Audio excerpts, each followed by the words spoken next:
welcome back to your physics classes. It's Divya here with class 10 physics.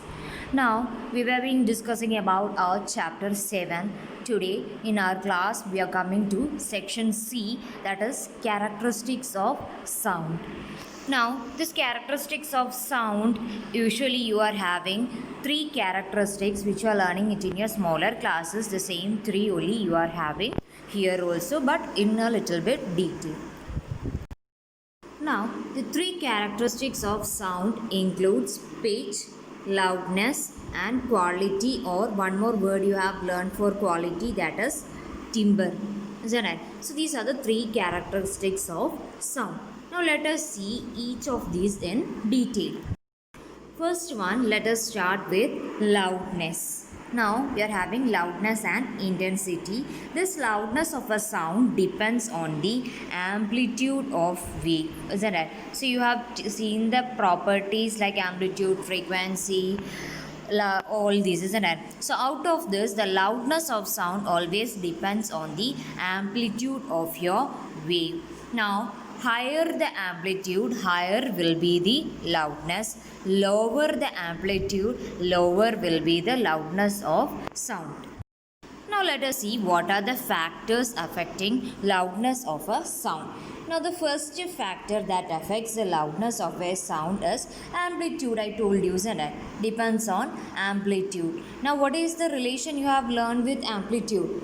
The loudness is proportional to square of the amplitude, isn't it? This is what you have already learned. Loudness of a sound is directly proportional to the square of your amplitude.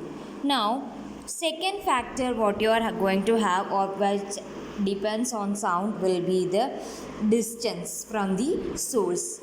This also you have learned. Distance is inversely proportional. How? Loudness is inversely proportional to the distance from the source, which means that as the distance increases, loudness decreases, and as the distance decreases, loudness increases, isn't it? So this is very familiar to you. If you suppose you are having a source for your sound, or you are hearing a loud music, isn't it? So if you're near to the source of that music or speaker, it will be very loud to you, means the distance is very small. As you go away from that speaker, what happens? The loudness will decrease. That is only being given here. Now the next factor is surface area. Okay, the next factor which depends on sound is surface area. Larger the surface area, larger will be the loudness, or loudness is directly proportional to surface area. Okay. Now the next factor, or the fourth factor which depends on loudness, is the density of the medium. Okay, how the density depends? What about density? Density, more the density of the medium, more will be the loudness, or loudness is directly proportional to density. Density you have already learned, you are representing it with rho, isn't it? So these are the factors which affects the loudness of a sound. Now, in your textbook, you are having no derivation. You are having a relationship between your loudness and your intensity. Only equation you have to learn, nothing else. Loudness is equal to K log to the base 10 into I, where K is only a proportionality constant. I is the intensity. Okay. Now, the second characteristics of sound you are going to learn is pitch. Pitch always depends on frequency. That is, a high frequency wave will have a higher pitch, whereas a low frequency wave will have only a lower pitch, isn't it?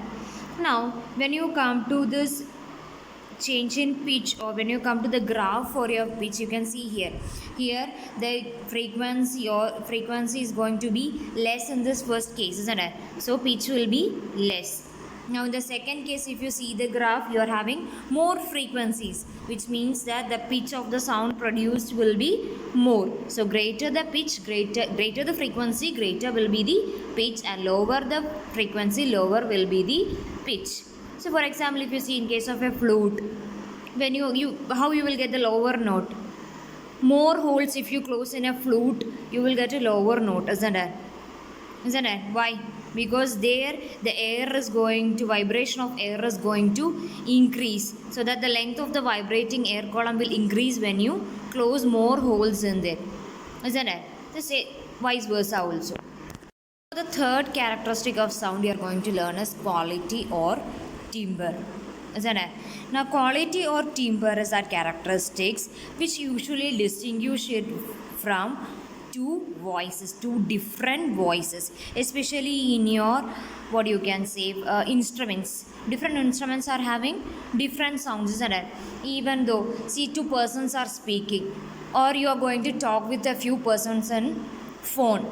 If it is a familiar person to you, you will be able to identify that person through sound even without seeing them. Isn't it? Maybe the frequency of two persons may be the same. In the same frequency, they will be talking, but you will be able to distinguish that voice belongs to which person. Isn't it? So that factor which help you to determine the, that what is not your frequency or not your amplitude, it is the waveform produced by that particular source, and this waveform is the factor which determines the quality or timbre of a person. You have learned it in your smaller classes, and the voice of a woman is going to be, or a girl is going to be more shriller than a man. So that depends on the waveform difference in that of a woman and a man, or a boy and a girl. The main points which you have to summarize, that is three factors you are having: loudness, pitch, and timbre or quality. These are the three characteristics you are learning. And loudness, the factor determining is amplitude. Pitch, it depends on frequency, and quality or timbre, it depends on the waveform of the sound produced. So these can be asked for 3 marks, 1 mark each. Also you can expect what are the factors depending the three characteristics of a sound. Directly these three characteristics will be given. You will be asked to write down what are the factors depending on them. So this point you have to be very familiar with. Now all these characteristics of sound you have seen, all these sounds which produce the hearing, it is mainly divided into two categories: music and noise. Okay, now just you are having only a distinguished table between this noise and a music. Music means it is produced by periodic vibrations, whereas noise will be irregular, produced by irregular vibration. Now music will always have a regular pattern, noise it will have only irregular wave pattern. Now you know that the third point, music will be very pleasing or pleasant to our eyes, but noise, it will be very irritating. Music can be reproduced, but noise, one noise once produced, it cannot be reproduced, isn't it? For example, music, all the instruments or the music you are going to hear, everything, all these properties it is going to accept. But what about the sound produced by a moving bus? It will be very irritating sometimes, isn't it? So like your some instruments also. So, but noise, it can be produced by some percussion instruments, isn't it? So this drum and flute, the difference also you can take for music and noise. Now with this, your 7th chapter has come to an end. In this exercise also you don't have any numericals, you have only question answers. You can start doing solving your question answers, and if you feel any difficulty in any of the portions, you can put it in the comment box. I'll reply for that. Now with this, we are winding up today's portion. Thank you. Stay safe.